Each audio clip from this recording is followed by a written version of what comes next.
ଏବେ ବି ଆସିଲା ସୁଭଦ୍ରା ଯୋଜନାକୁ ନେଇ ବଡ଼ ଖୁସି ଖବର। ସମସ୍ତେ ମହିଳା ହେଲେ ଖୁସି। ତେବେ ଜାନୁଆରୀ 16 ତାରିଖ ଦିନ ମିଳିବାକୁ ଯାଉଛି ଏହି ସୁଭଦ୍ରା ଯୋଜନାର 10,000 ଟଙ୍କା। ତେବେ କେଉଁମାନେ ପାଇବେ ଆଉ କେଉଁମାନେ କଟିଯିବେ ତାହା ଆପଣମାନେ ଏହି ଭିଡ଼ିଓ ମାଧ୍ୟମରେ ଦେଖିବେ। ସେଥିପାଇଁ ଭିଡ଼ିଓକୁ ଶେଷ ପର୍ଯ୍ୟନ୍ତ ଦେଖନ୍ତୁ ଏବଂ ଚ୍ୟାନେଲକୁ ନୂଆ କରି ଆସିଥିଲେ ଗୋଟେ ଲାଇକ୍ ସହିତ ସବସ୍କ୍ରାଇବ୍ କରି ବେଲ୍ ଆଇକନ୍କୁ ମଧ୍ୟ ଦବାଇ ରଖନ୍ତୁ। ଏଥର ଏକାଥରକେ 10,000 ଟଙ୍କା ମିଳିବ ସମସ୍ତଙ୍କୁ। ଏନେଇ ବଡ଼ ପଦକ୍ଷେପ ନେଇଛନ୍ତି ଉପମୁଖ୍ୟମନ୍ତ୍ରୀ ପ୍ରଭାତୀ ପରିଡ଼ା। ତେବେ ରାଜ୍ୟରେ ଥିବା ଲକ୍ଷ ଲକ୍ଷ ମହିଳା ହିତାଧିକାରୀଙ୍କ ପାଇଁ ସରକାର ବଡ଼ ପଦକ୍ଷେପ ନେଇଛନ୍ତି। ଖୁବ୍ ଶୀଘ୍ର 16 ତାରିଖ ଦିନ ମିଳିବାକୁ ଯାଉଛି ଏହି ସୁଭଦ୍ରା ଯୋଜନାର 10,000 ଟଙ୍କା।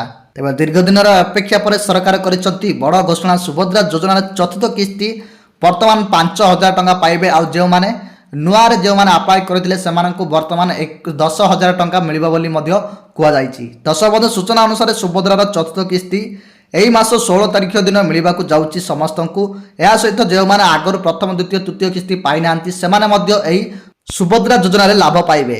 ଏନେଇ ବଡ଼ ପଦକ୍ଷେପ ନେଇଛନ୍ତି ଉପମୁଖ୍ୟମନ୍ତ୍ରୀ ପ୍ରଭାତୀ ପରିଡ଼ା। ବର୍ତ୍ତମାନ ଆଉ କେହି ବି ବାକି ରହିବା ନାହିଁ। ଏଥର ସମସ୍ତଙ୍କ ଆକାଉଣ୍ଟକୁ ଯିବ ସୁଭଦ୍ରା ଯୋଜନାର ଆଗାମୀ କିସ୍ତି ଟଙ୍କା। ଯେଉଁମାନଙ୍କୁ 21 ବର୍ଷ ହୋଇଛି ବା ନୂଆରେ ଆପ୍ଲାଏ କରିଛନ୍ତି ସେମାନେ ବର୍ତ୍ତମାନ 10,000 ଟଙ୍କା ପାଇବେ। ଆଉ ଯେଉଁମାନଙ୍କୁ ଆଗରୁ ପ୍ରଥମ ଦ୍ୱିତୀୟ ତୃତୀୟ କିସ୍ତି ପାଇଛନ୍ତି ସେମାନେ ବର୍ତ୍ତମାନ 5,000 ଟଙ୍କା ପାଇବେ ବୋଲି 16 ତାରିଖ ଦିନ ଏକ ବଡ଼ ପଦକ୍ଷେପ ମଧ୍ୟ ଆଗରୁ ନିଆ ହୋଇସାରିଛି।